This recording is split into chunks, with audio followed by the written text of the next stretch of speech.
막힌다. 좌파 정권에서는 저희 자유한국당을 토착 왜구라고 합니다. 내가 그걸 듣고 참 기가 막히다는 생각이 드는 게, 일제하에 자기 부친이 친일 부역을 한 사람이 과연 우리 당에 많은지 민주당에 많은지 우리 한번 까놓고 한번 국민 대토론회를 한번 해봅시다. 일제하에 금융조합 서기했거나 농협에 일제 공출하는 데 앞장섰거나 헌병 보조원했거나 자기 받았거나 순사했거나 그 한 사람 부친이 민주당에 많은지 우리 당에 많은지 한번 지금 까놓고 한번 토론해 봅시다. 나는 토착 외구 운운하는 말을 듣고 내가 깜짝 놀랐어요. 일제하에 친일 잔재 청산하려면 그러한 아버지를 둔 좌파 정부의 고위직들부터 아버지부터 청산하라고 하세요. 그래서 이런 식으로 국민들을 어려움으로 끌고 가서는 안 된다. 할 수 없다. 더 이상 국민들을 혼란으로 몰고 가고 경제적 위기를 만들려고 하지 마라. 나는 그런 생각입니다.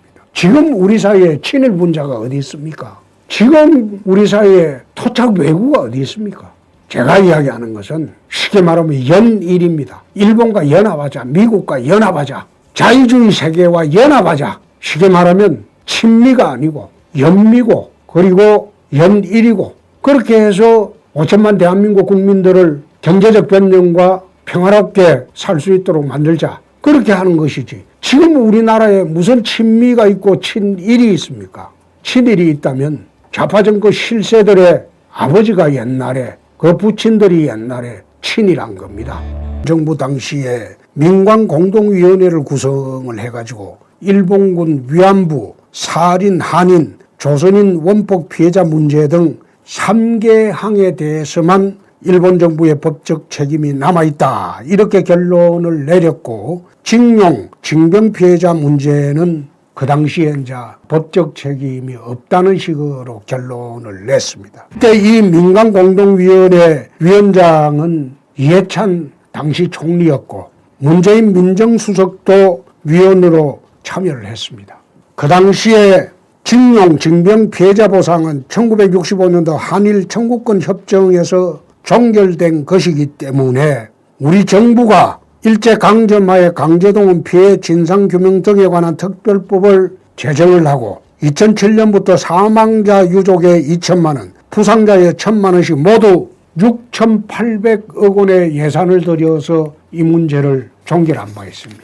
그런데 그 당시에 위원으로 참가했던 문재인 위원이 대통령이 되고 난 뒤에 최근에 대법원에서 일제하에 징용 피해자에게 손해배상 청구권을 인정을 하면서 현재 대법원의 2건, 서울고법의 1건 등 총 15건 900여 명이 관련된 일본 전범기업 배상소송이 법원에 계류 중에 있습니다. 지난번에 제가 한번 말씀드렸던 대로 사법부의 경우에는 사법적극주의와 사법소극주의 또는 사법자제주의가 있습니다. 민감한 외교적 문제와 통치행위 등 정치행위의 문제에 대해서는 사법부가 자제를 하거나 소극적으로 관여를 하지 않는 것이 그 사이에 관례처럼 되어 왔고, 박근혜 정부 당시에 양성태 대법원장도 그 입장을 취했습니다. 그런데 이 정권 들어와서 그 입장을 취한 양성태 대법원장을 재판거래로 구속하고 지금 재판 중에 있습니다.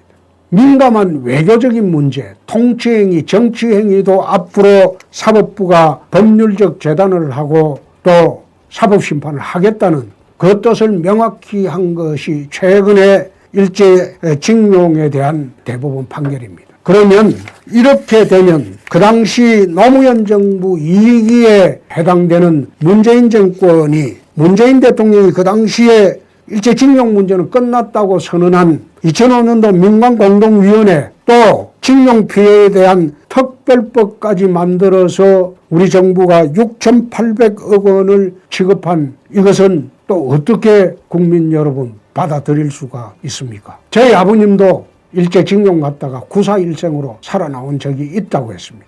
이 문제를 제대로 풀려면 한일 간의 과거사 문제는 이제는 더 이상 나는 거론하지 말자, 그 이야기를 내가 수차례 했습니다. 스페인과 무어족이 700년 전쟁을 해도 지금 그걸 문제 삼지 않습니다.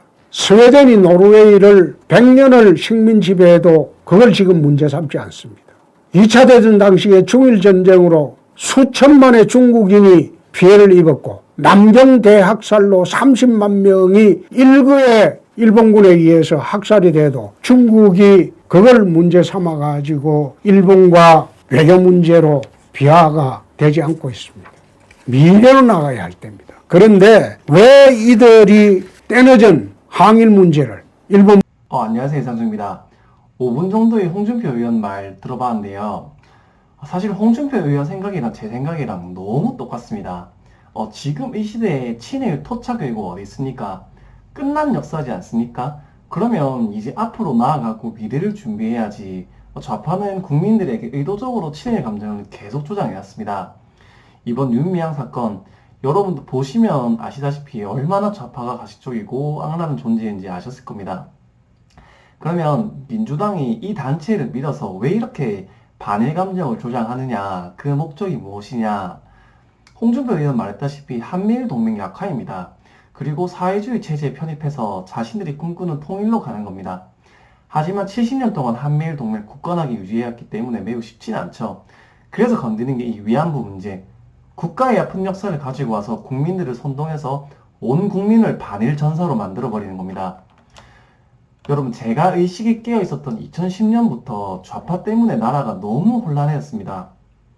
실체가 없었던 광우병 파동, 한미 FTA 반대, 위안부 문제, 세월호, MBC 파업 지지, 이런 사건들이 지나고 나서 보면 다 좌파의 이익에 따라서 움직였던 그러한 행동들이고, 이러한 선동 때문에 국민들이 너무 혼란스럽고 집회가 많았습니다. 또한 노무현 대통령 당시에 징용에 대한 국가가 있는 합의를 받지 않습니까?